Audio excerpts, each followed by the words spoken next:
You should be good to go, Mr. Chairman. Okay, thank you.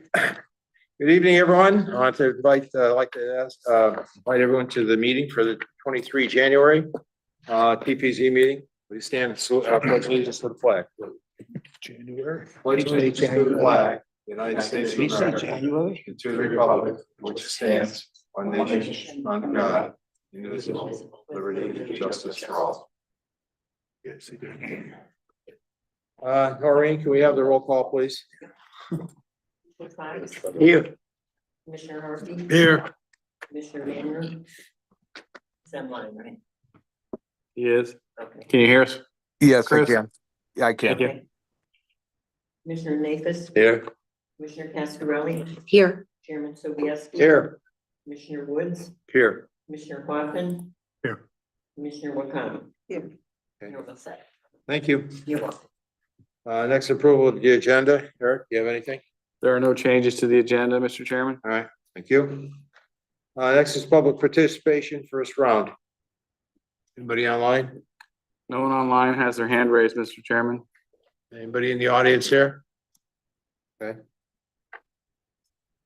All right, we'll move on. Remarks by commissioners. Any remarks by the commissioners? Okay.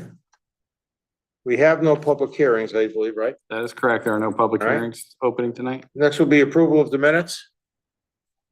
So move. Is there a second? Second. All in favor? Right. Opposed? Thank you. New business. DPZ petition 2517. Eric? Yes. So petition 2517 is a site plan application for a parking lot extension with associated site drainage and retaining wall at 2929 Berlin Turnpike in the PD Plan Development Zone. The applicant is the BSC Group. The contact is Frank Vaca, and the owner is Berlin Turnpike 2929 LLC. So if I can preface this a bit, Mr. Vaca is here to basically, they're being received tonight. She's going to give a small presentation. There's a discussion about the nonconformity of the parking lot or not. So that's something that you will have to take up at some future decision period. You may want to give him some guidance this evening on other information that may be available. Also, he does have Rodney Mortensen here. If there are questions that you feel you need to ask of him, he would be available after the presentation. There can be no decision by the commission tonight, as they are also in front of wetlands as well. So once that's completed, then this will continue to move forward. Mr. Woods? So, just so I'm clear, if Mr. Morrison speaks, he's speaking as part of the application, not as a member of the public. That he's answering questions in regards to the nonconformity. That's going to be his. Okay. I just want to make sure we're doing it right. Yes. Thank you. Please state your name and address for the record. Good evening, ladies and gentlemen. For the record, my name is Francis Vaca. I'm a professional engineer at the BSC Group in Glasbury, Connecticut. I'm here on behalf of State Point Properties and Doro Restaurant Group. I have my full presentation for the entire application here. If the focus is to be on the front yard, I can focus on that, but would you prefer to hear my entire presentation? Front yard. What's that? Front yard. Do you want me to focus on that specifically? Okay, sure, that's fine. I can do that. All right, let me run through all of that then, because we can focus on the rest of that next time. Very good. All right, as was presented at the pre-application meeting back in, I believe it was in May. This is in regards to section 610.4 of the regulations, Berlin Turnpike B. No accessory structures above ground utilities or pavement shall be placed in the 35-foot minimum front yard. I clarified that the general statutes from section 124 zoning obviously gives the authorization for a commission to make the zoning regulations, but although it states in section D, zoning regulations adopted pursuant to section A of this section shall not, number 4A, C, provide for the termination of any non-conforming use solely as a result of non-use for a specified period of time without regard to the intent of the property owner to maintain that use. Therefore, if we are looking at the property again, to clarify, this relates to the 35-foot front yard setback here. So as far as the history behind this, and this is information that was provided based on Mr. Mortensen and the history of his family having owned the parcel at 2929 Berlin Turnpike. This area identified essentially all of the fill associated with this development, including the site located to the south here, the portion identified here. Let me turn on my pointer. Identified here was previously filled at some point, probably in the mid 50s or something like that. So the slope essentially to the south of the parcel essentially extended. This area was filled. Not necessarily by filled by a local contractor, just as a clarification on that. And then at some point, the property, because it was part of the original family farm, and then it had slowly converted over the years. And then there had been historically, there was a Shell gas station located on this south parcel. There was a house right in the middle, and then the historic Mortensen's Dairy was essentially located up in the general vicinity of the Doro building. If you look at, he was able to provide some historic photos that he had in his possession to kind of identify more of the information associated with the site. So this is, if you look on this, this is Main Street, Lewis Street. So this is the historic area identified here. And then this is the house. And then essentially the parking, or I should say the pavement associated with the front of the development essentially stretches along this entire area here. I know it's not overly clear based on where the islands are located, but there was a letter submitted to the town from Mr. Mortensen stating that in his factual recollection of that area, the landscaped islands, there were 6 curb cuts onto the property. Those landscaped islands were approximately 15 feet wide, and the widths of the pavement areas were actually substantially larger than 2 vehicles. This is another photo that identifies, this is looking south. You identified that as Main Street. It's Berlin Turnpike, correct? Not Main Street. This is the Berlin Turnpike? That's the Berlin Turnpike. Yes, correct. this is Main Street. Yes, okay. Yes. This view is actually facing south. This, I know it's hard to tell, this is the Grantmore Lodge here. This is the house that I had mentioned over in this area. And then there are portions of the pavement area, and you can see much more of the pavement identified here. If I can advance, let me clear my markups here, 1 second. It's another view which identifies the front of the Mortensen's Dairy, the angled building I had mentioned, and you can see substantial evidence of additional pavement area throughout the entire frontage area in this portion identified here. And then let me delete 1 second. And then actually the most accurate photo of all is actually a photo that's currently hanging in Mortensen's Dairy right now on the Berlin Turnpike, which is why I have the date stamp on my phone. So this is actually a view of Mortensen's Dairy is located directly to the right. This is the main entrance over here.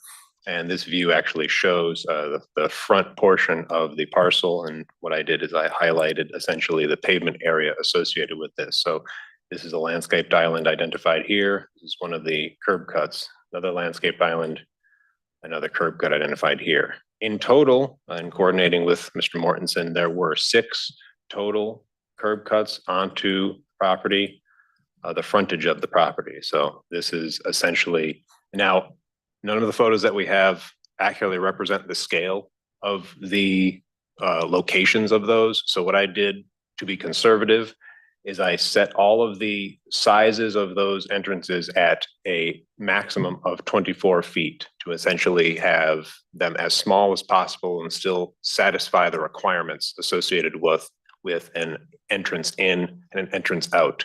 Therefore, I have, as a result of that, the landscaped islands are oversized based on the information that we have from Mr. Mortensen on the history of this area. The widths of this identified here is 15 feet. And then the lengths here, again, are set based on the size of these entrances at 24 feet. So essentially, this dark line that you see identified is essentially the pavement area associated with the entire frontage portion of the 2929 Berlin Turnpike. I have not included in my calculation the front portion of this because it's located on state property and is not part of the requirements associated with the discussion this evening. The red is what is identified within the 35-foot front yard, and that in total for the entire portion of the property identified is 18,900 square feet. The blue area, which is identified below here, is essentially the added pavement associated with the development that we are proposing for the parking lot extension. So we are showing this portion identified here, and then the portion identified here. The center portion of the parking of the entrance, it does not count because it is considered part of the entrance and does not count towards the total calculation for the nonconformity. Let me delete my slide. To show that the overall for this is an overlay of the existing pavement area based on the research that has been performed. This is a additional overlay of the identified pavement area that is proposed as part of this development. Therefore, we are essentially stating the fact that we are substantially reducing the pavement within the front yard area. So we are reducing the nonconformity, but because of the lineage associated with the property and the fact that the nonconformity stays with the parcel and not with ownership, and that there was no use modified after the fact that the gas station closed, nothing was developed. The history behind that is based on information provided by Mr. Mortensen. The state of Connecticut actually eminent domained the property. I don't have the exact date on that. They eminent domain the property for the purposes of the 291 interstate. So they were initially going to propose the right of way for the interstate to go through there. It never moved forward. So the state owned the property. Nothing was developed there, and the state ultimately sold it. When it was sold, I don't have a history of all of the different ownership portions, but essentially no one developed it until 1992 when they built the Bertucci's. There was the option to do the site plan, the proposed pad site to the south of the area. It never moved forward. But again, going back to the Connecticut statute that I mentioned at the beginning, the use has never changed. Therefore, the nonconformity still exists. And therefore, the current owner should be eligible to propose the parking lot as shown associated with the development. And we are reducing the nonconformity as a result of it. So that's essentially the specifics on the front yard portion. Are there any questions?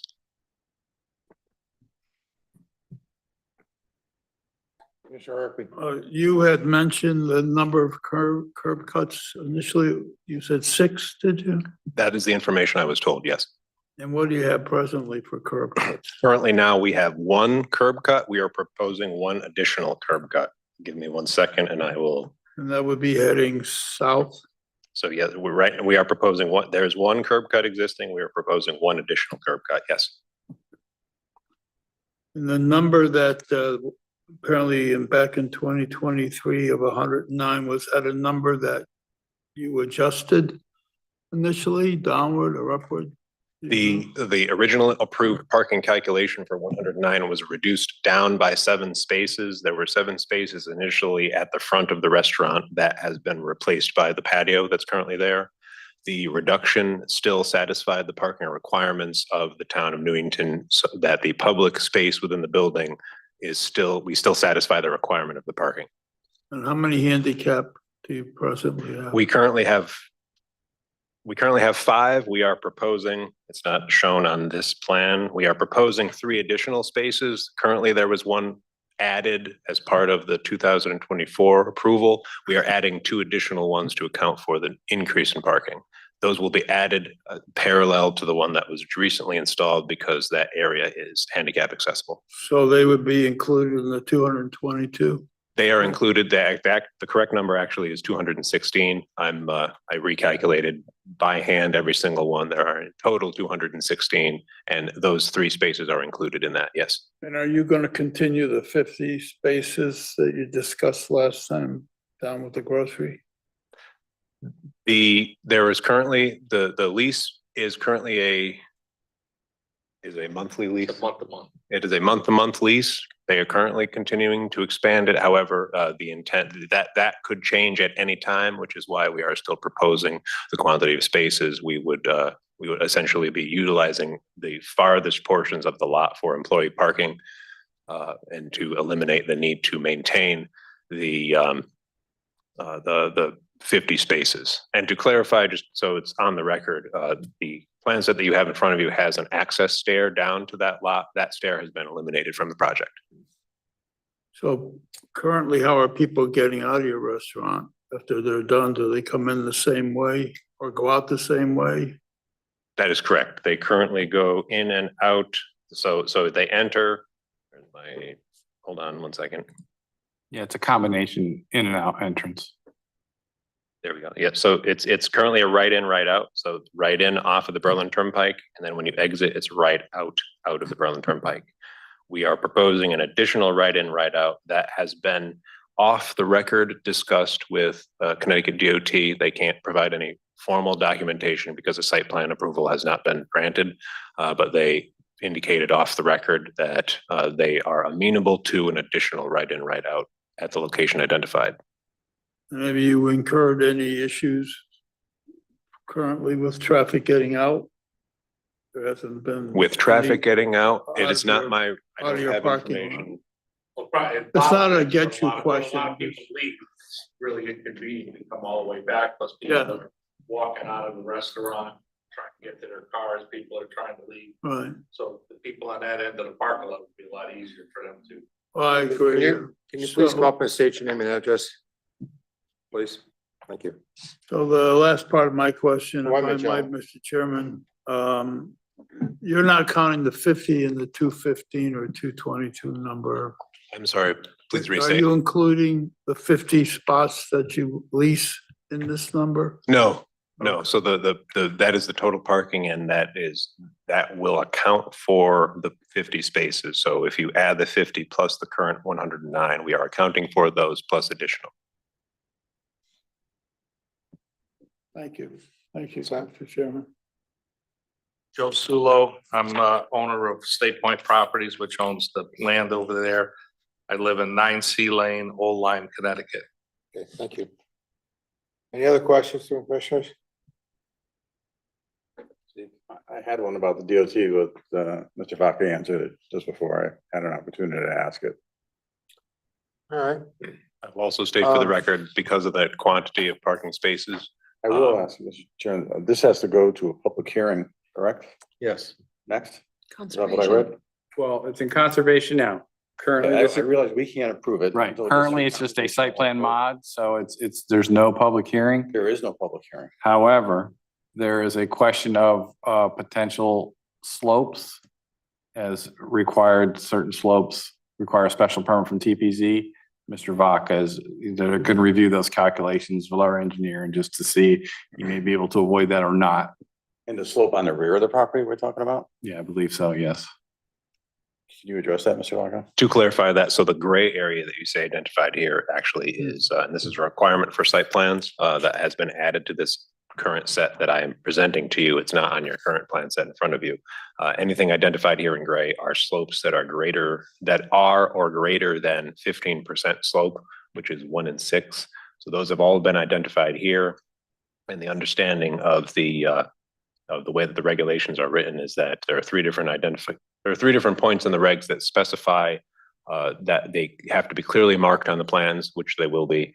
And then one of those identify that any of these slopes, any 15% slopes or ledge outcrops shall not be touched as part of the development without a special permit review or a special permit approval from commission. What you're showing us here, if I remember right, is they're all either in a wetland area within a brook or within the setback area, correct? Is We there- are, yes, the wall and the parking are located within the setback. We are not within the brook. There is no actual wetland But you're above disturbance. the brook. We are above the brook, yes. We are all of our walls are set 5 feet outside of the property line identified right here. Dash line is the property line? I'm sorry, it's actually a grayed outline. The dash line that you see that's colored, that is actually the delineated wetland boundary. So we are outside of the wetland boundary with the property line and with our proposed wall, but we are inside the upland review area. And the only need for the wall is to correct the grading issue to get it back up to a more level? That's correct. Based on the slopes of the site, it's reasonably flat on the frontage portion, but in the back, in order to maximize the buildable space, yeah, it does fall off. And we are proposing a modular block wall to increase the height to accommodate the additional parking. Okay. What's that? Yeah. Thank you, Mr. Chairman. What are you gonna do with the snow removal? So as far as the landscaping plan, which I haven't presented, I can go down to that.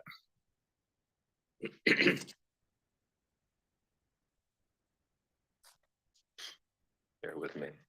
The landscaping plan identified here is, we have placed all of the site trees, and I confirm this with the regulations, it's allowable to be done. You can place all of the site trees in the center of the D islands and islands associated with the interior landscaping, and we did that intentionally to allow for space for additional snow storage in all of the islands.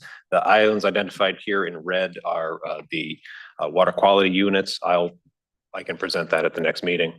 We will also be utilizing additional portions of the site adjacent to this tree, and then there's a larger portion identified here that we will be utilizing for snow storage.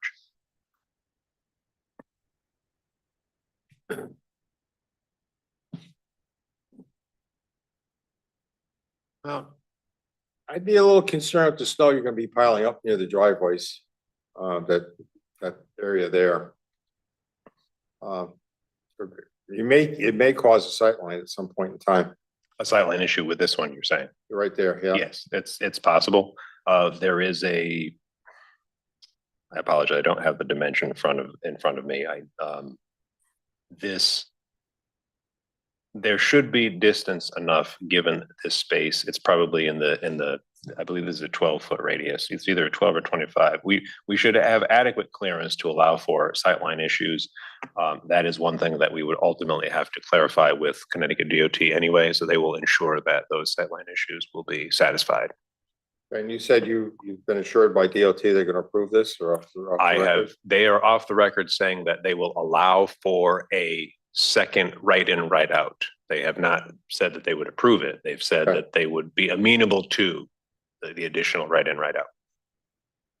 If I may, Mr. Chairman, so the worst case scenario there is you approve it as he shows, and DOT could potentially tweak that entrance.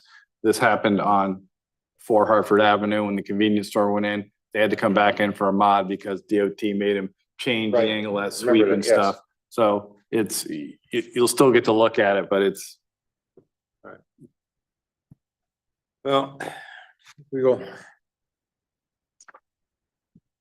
What's your pleasure? You wanna table this, so?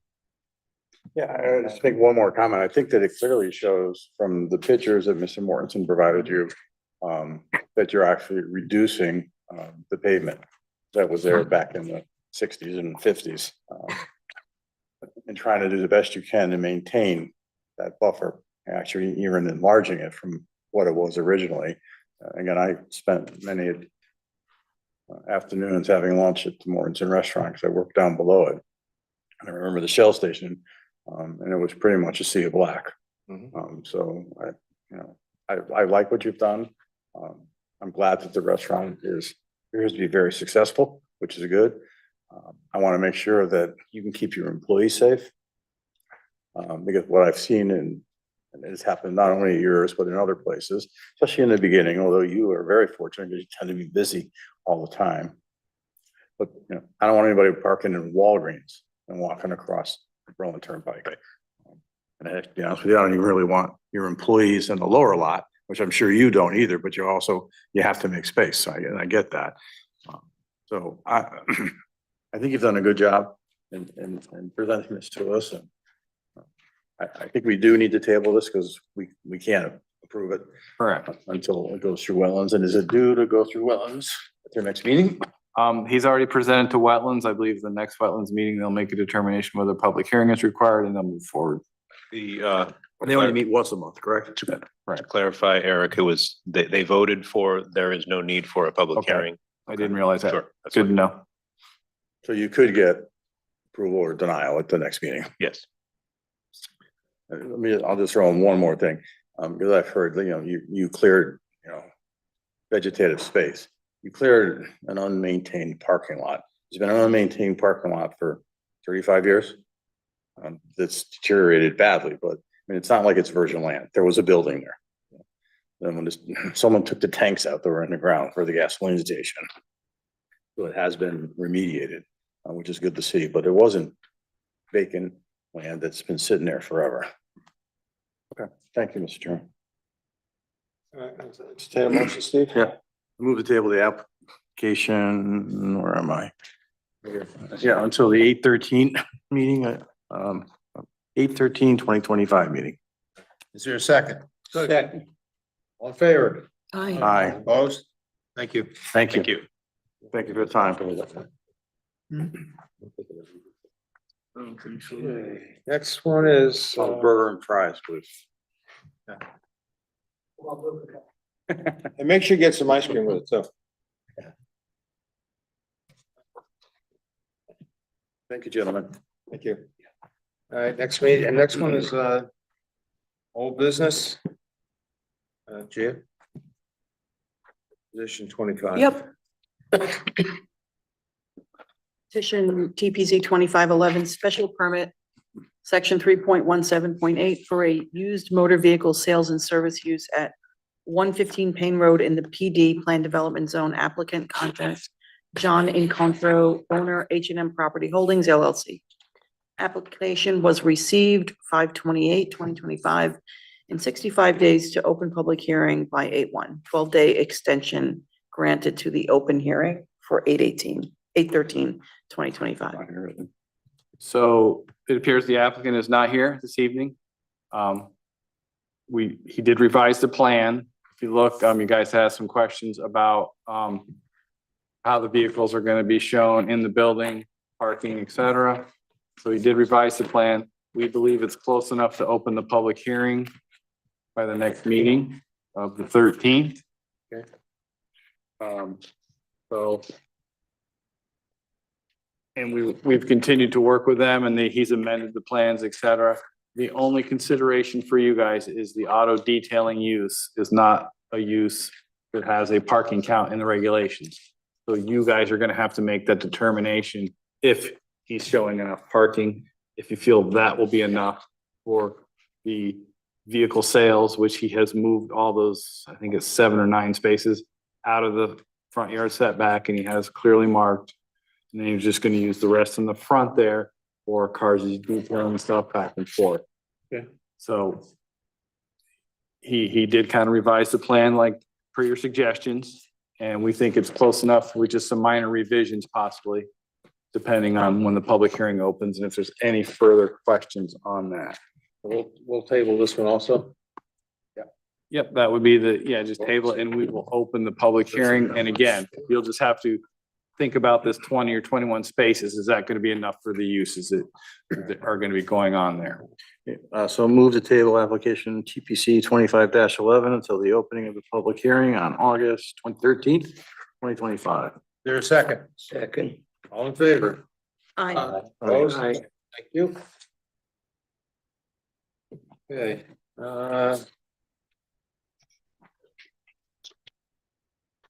additions for scheduling, Eric? So, as you know, we have received the application for the affordable housing on Kitts Lane. We are still in the process of reviewing and drafting comments. We had a conversation with their attorneys a couple days ago before Paul left, and they are amenable to pushing back the hearing until second meeting in August, I believe. Let me just check that. Yes, until the 8/27 meeting. We discussed the 13th, but due to the comments and stuff and the other issues, they kind of said, yeah, that makes sense. So we anticipate getting them comments after Paul gets back. So we can at least get a first blush back from them before we open the public hearing on the 27th, potentially barring no other issues arising. All right.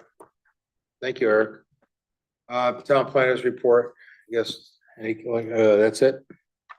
That's pretty much it. The only thing for those of you that don't know, I was in court last week for 2 days on the one case on Maple Hill Avenue. We do expect a decision next week. Also this week, earlier in the week, I was out at Stam Road on our other car case and we removed 15 vehicles from that site as well earlier in the week. Otherwise, I think that's it. Okay. Yeah, that's it for applications All right. and other information. All right, thank you, Eric. Communications we have in there, any questions or comments on the CROG letters? Okay. Second round of public participation. Anybody online? There's one individual online, but they do not have their hand raised, Mr. Chairman. Okay. We'll move on to remarks by commissioners. Any remarks by the commissioners. Commissioner Harpy. I think, Oh, yeah, Commissioner Woods, sorry. Oh, thank you. Eric, Yes, sir. on Maple Hill Avenue and Francis Avenue, the same case or? is it Yes, separate? yes, we went pitcher movement and grabbed both of them at one time and just, I thought you told me that, but I wasn't. yes, we I wanted to didn't, double check. didn't want them shifting cars around, Yeah. so. Okay, thank you. But the intention would be to clear out the residential property first. And then move forward, assuming we get a favorable ruling or Thank you, Eric. however it is. Yep. Thanks, Eric. Any other questions? Commissioner Harpy. the legislation that the governor vetoed, that we had a discussion on the people who, well, I guess they were market rate apartments discussion, as well as there was some concern about the level of authority on our ability to operate as a TPC, and was of a concern of some people that talked to the governor, I know. And I was wondering, is that coming up for another vote in the General Assembly, do we know? And would it affect the Kits Lane project? If anything were to come forward, the Kits Lane project is already an application, so they're gonna be able to go through however, without adhering to any potential changes in 2 months, 3 months, however it works. There is, for those that are interested, there's an excellent article in the Connecticut Mirror. It ran today. It was drafted with comments from an attorney about the 5002 bill. He basically went through it today, and then tomorrow he's gonna do some other stuff, other points. It was written that back to you by Mr. Tim Hollister. So that was in today's, and I think tomorrow's the next part. First part was very good. Thank you, Eric. All set, Joe? Yes, thank you. All right. Any other commissioner remarks? All right, my closing remarks is thank you, everybody, for being here. Enjoy your evening. Make a motion to adjourn. So move. All in favor? Aye. Opposed? Thank you. Almost a record, so. Yeah. The Yankees.